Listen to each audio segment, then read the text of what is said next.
Are you seeing Zoysia start to replace Bermuda in a lot of places, Brad? And even think of sort of our old homeland in Australia. Probably once you get sort of into New South Wales and above, it's a different situation, isn't it? Are you starting to see perhaps Bermuda being taken out and Zoysia going in? Yeah, we're doing a lot of renovation work here. I was involved with Kuala Lumpur Golf and Country Club since 2006, I was helping them with their Malaysian Opens and other tournaments. They were originally Bermuda, then they changed 36 holes to Paspalum. About 6 years ago, they converted the West Course back to Bermuda, and we're going back into the East Course now. We're pulling out the Paspalum and we're going in with Stadium Zoysia and links, greens, and surrounds.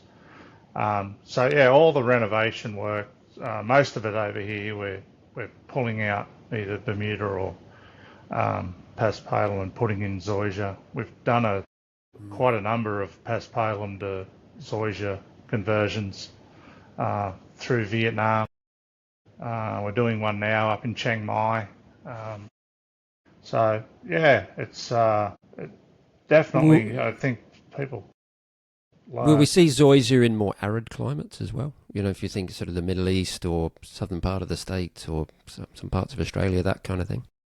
Yeah, we haven't done a lot of work over in the Middle East yet. I don't want to sound arrogant or overly confident. I thought they would have been kicking our door down to get some of these grasses due to the drought tolerance and I know they're on desal water there. I was in Egypt as well. They spend a fortune on water, and that's not going to last forever. And these grasses are.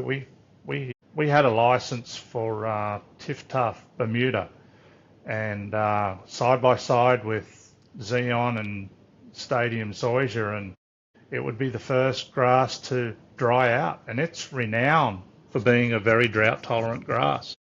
And we've since cancelled our license for that variety just because it was burning up too much of our overheads. Our Bermuda grasses were taking up 15, 17% of our inventory, almost 50% of our maintenance budgets. So it wasn't worth it. We still have Tiff Eagle, and according to ItGat, we're the biggest Tiff Eagle seller in the world, or we pay the most royalties. And I tell everyone, I hope no one from the University of Georgia is listening, but if it was my money, I would put Zoysia greens in instead of Tiff Eagle, purely because of the ease of maintenance and less inputs. Yeah. By far easier. Yeah. Leighton, to answer your question about the arid climates, one of our products, we didn't supply it. One of our growers did in Arizona last 2 years ago, Fire Rock Country Club. And the GM there, Tim, mentioned that they're estimating to save 40 million gallons of water a year. Now, historically, they were a Bermuda grass course that would overseed for seasonal play. So there was some shutdown time. There was obviously a lot of fresh water used, and now he tells us that they're a full year-round operation. This past January, they had record number of rounds, and they're estimating to save that much water. I was talking to a guy in Vegas a few months back that said, if I don't find a way to save money next year, or save water next year, I'm going to be fined over $2 million. So it's a very real problem, and today's varieties aren't just grass; they're solutions to some of these problems.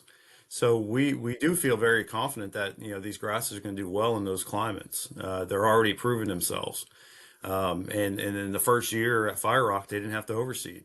That's a big deal. That's a big deal.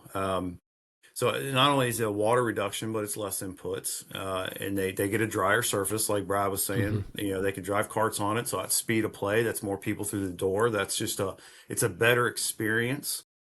So we do feel that the arid areas are going to be part of the portfolio as well.